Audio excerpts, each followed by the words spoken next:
आज की कहानी का शीर्षक है सास बहू और पड़ोसन। एक मध्यम वर्गीय परिवार में सुषमा सास और नीतू बहू रहती थी। सुषमा ने पूरे जीवन मेहनत कर अपने परिवार को संभाला था। उनकी 3 बेटियां और एक बेटा था। जब बेटे की शादी हुई तो उन्होंने नीतू को बड़ी उम्मीदों के साथ घर की बहू के रूप में स्वीकार किया। शुरुआत में सब कुछ अच्छा चल रहा था।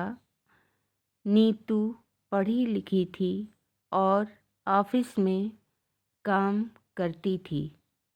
सुषमा को गर्व था कि उनकी बहू पढ़ी लिखी है, लेकिन जल्द ही छोटे छोटे झगड़े शुरू हो गए।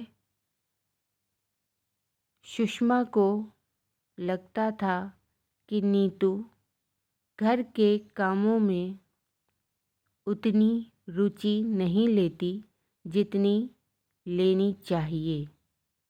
उन्हें शिकायत थी कि बहू सिर्फ नौकरी पर ध्यान देती है और परिवार को प्राथमिकता नहीं देती। दूसरी ओर नीतू को लगता था कि सुषमा हमेशा पुराने समय की बातें करती हैं और उसे अपनी तरह से जीवन जीने का मौका नहीं देती हैं।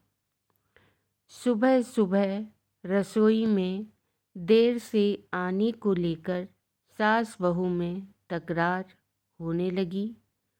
सुषमा को लगता था कि नीतू खाना बनाने में लापरवाही करती है, जबकि नीतू का कहना था कि वह ऑफिस की जिम्मेदारियों के चलते बहुत थक जाती है।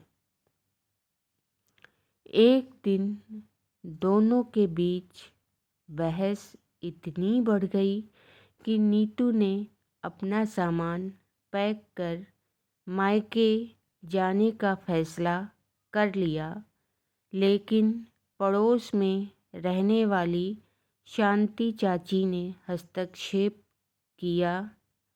उन्होंने सुषमा और नीतू को समझाते हुए कहा, रिश्ते कोई प्रतियोगिता नहीं होते। सास और बहू दोनों को एक दूसरे की स्थिति को समझने की ज़रूरत है।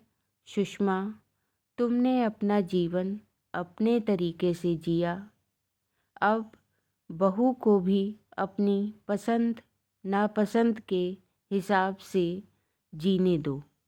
और नीतू, तुम्हें सास के अनुभवों और उनकी भावनाओं का आदर करना चाहिए। इस बातचीत का दोनों पर गहरा प्रभाव पड़ा। नीतू ने सुषमा से माफ़ी मांगी और कहा, माँ, मैं आपकी उम्मीदों पर खरा उतरने की कोशिश करूँगी, लेकिन मुझे थोड़ा समय और मदद की ज़रूरत है। सुषमा ने भी माना कि उन्हें नीतू को अपनी तरह से जीवन जीने का अवसर देना चाहिए। धीरे धीरे दोनों के बीच का रिश्ता सुधरने लगा। अब सुषमा नीतू के ऑफिस के कामों में रुचि दिखाने लगी और नीतू ने घर के कामों को प्राथमिकता देना शुरू कर दिया। आपको कहानी कैसी लगी ज़रूर से बताएं और प्लीज़ मेरे चैनल को सब्सक्राइब करना ना भूलें।